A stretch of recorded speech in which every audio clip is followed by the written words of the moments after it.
Hello gardening friends, this is Webster from my Therapy Garden YouTube channel. We're playing the dirt, help to take away the hurt. Today we're looking at the long pollinators garden. The long pollinators garden. So we're starting from the end over here, from the rose garden. So right over here we have some Joe Pye weed, the variegated leaf Joe Pye weed. Beautiful, so even when they're not flowering, it provides some interest on this corner of the garden. Now we can see the flowers are coming, the nice soft pink on top there. Zoom in a bit.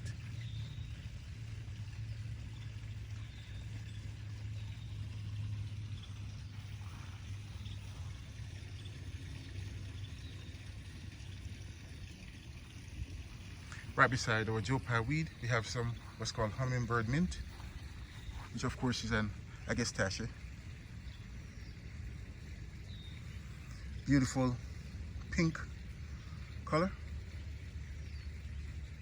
And you can see that the flowers are tubular, which hummingbird just love. And that's why it's called a hummingbird mint, because of the long tubular flowers there. Perfect for hummingbirds. Another variegated plant is an oleander.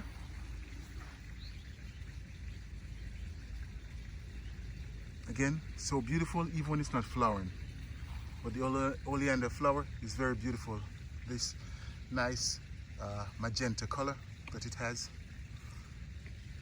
accentuate the kind of orangish pink color here on the Agastache. Pineapple sage.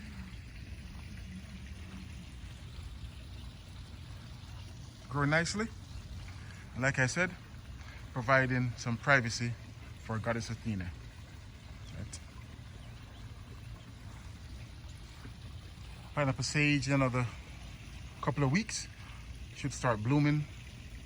It have those red tubular flowers, again, for hummingbirds. Hummingbirds just love that. Here we have some marigold, orange and red, and some variegated leaf lavender.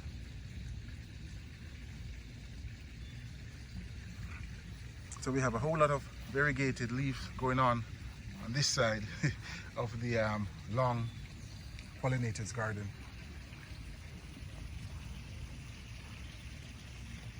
Here we have a beautiful yarrow. That flower left. Most of it is now gone to seed, which I'll leave the seed on the yarrow so that the birds can enjoy that.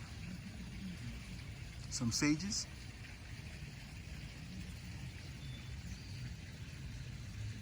And Loropetalum. We used to have these in pots, but they weren't doing so good in pots, so I take them out, put them in the ground here. So we'll see how they do. And this is weeping Pixie. Weeping Pixie, Loropetalum. And of course the guardian of the garden, Goddess Athena. Our oak tree here, covered in Spanish moss. Give the tree some age, so the garden looks like it's been here for a long time. The garden is only 3 years older now, but when you look at it, you won't even think that it's that young. You know, if you see a tree covered in Spanish moss, you think it's been here a long time. And that's what I want, to give the garden some age so it doesn't look as new. And as we go on this walk across here, we can hear the fountain in the background. Hope you can still hear me though. And a lot of the yarrow here. And most of the yarrow are now spent, but we leave the seed head up so the birds can have that. But we have a few of the yellow ones still there.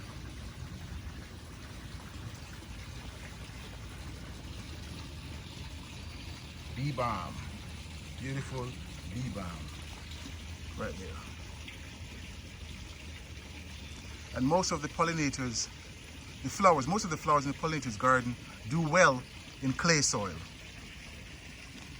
That was one of the reasons for the pollinators garden, because you usually use a lot of native plants. So these will do well in our heavy clay soil. You look at these Rudbeckia, Black Eye Susan, so beautiful right here. There's a sea of yellow on that. But with the yellow and the red of the Monarda or bee balm, looking beautiful. And the butterfly weed, commonly called milkweed, that red and yellow color of this one, very beautiful. And we have a lot more butterfly weed coming down here. And all these butterfly weed are pretty much volunteer from the seed spreading last year. We planted 2 in the back garden, and the seed just blow around and seed themselves over here in the pollinators garden. And I just love it. I just love it. If you never had a butterfly weed, you know that butterfly weed is the only weed that the monarch butterfly will use to raise its young. Meaning the monarch butterfly will collect, of course, nectar from the flower here. And when it lays egg, the caterpillar only eat the leaves of monarch butterfly. I mean, sorry, the caterpillar only eat the leaves of this butterfly weed. So if you want to protect monarch butterfly, please plant more milkweed. And we see these pods looking like bean pod sticking up. Later on, when these bean pod dry, they'll pop open, and the seed have little propellers or little soft fuzzy stuff on top of it, which can blow around in the wind. So if you like to control your garden and don't want a lot of these, I mean, it's worth it to have it. Just let it fly around and seed itself wherever. Otherwise, you can, once you start drying, you can cut the pods off and you won't have any more. But I would encourage you, let it fly around, and even take some and just put it around your garden. We have more yarrow, beautiful orange color. And this the peach color right here of this peach yarrow. Lots and lots of Black Eye Susan. It's on the opposite side, Autumn Joy sedum. Now flowering with that nice soft pink color. Autumn Joy sedum. My wife said it looks like broccoli, like the florets on broccoli. And it does, before it opens up. It does look like the florets on broccoli. In the pot here, we have some lavender, the variegated leaf lavender, with little tiny spikes there with the flowers.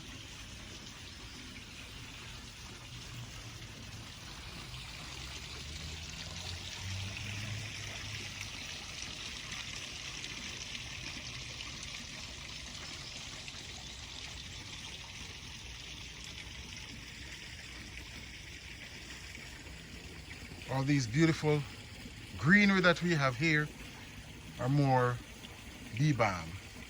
These are more bee balm, which haven't started flowering yet. These on the lower section, the lower tier of the long pollinators garden were planted this year. So they might get a late summer flower on that. Our butterfly weed, Buddleia, and this one is called Puxter's Pink. Puxter's Pink. Smell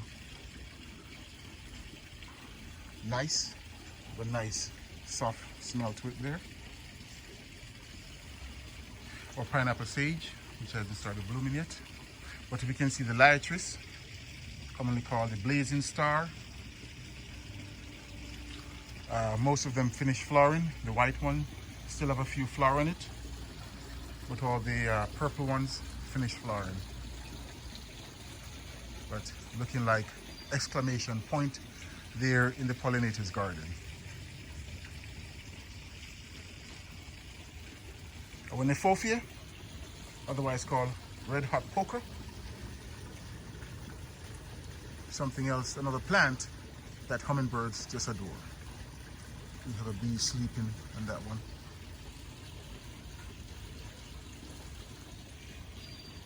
More daylilies around here. Those finish flowering. The yellow ones start flowering again. We went through the first phase of the flowering, which we show on the first video when we tour this long pollinators garden. We have a sunflower right there. Let's see if we can get, there we go.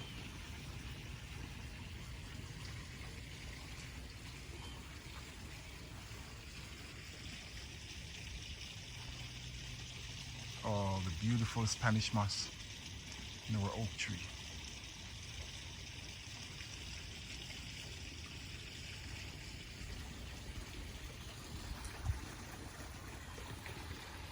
So that's a tour, guys, of the long pollinators garden. I said the long pollinators garden.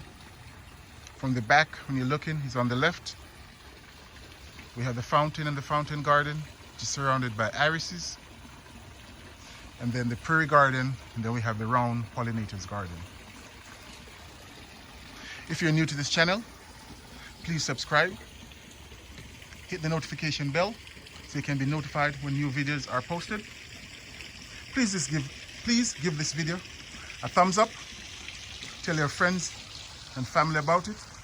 Share it on your social media platform, because that's one way you can help the channel to grow. If you have questions and comments, please drop a line down below. And always remember, this is Webster from My Therapy Garden. We're playing the dirt, help me to take away the hurt. And of course, it can be therapy and help you also. From my garden to yours, guys, have a great day. God bless. And I'll see you in the next video. Bye for now, guys.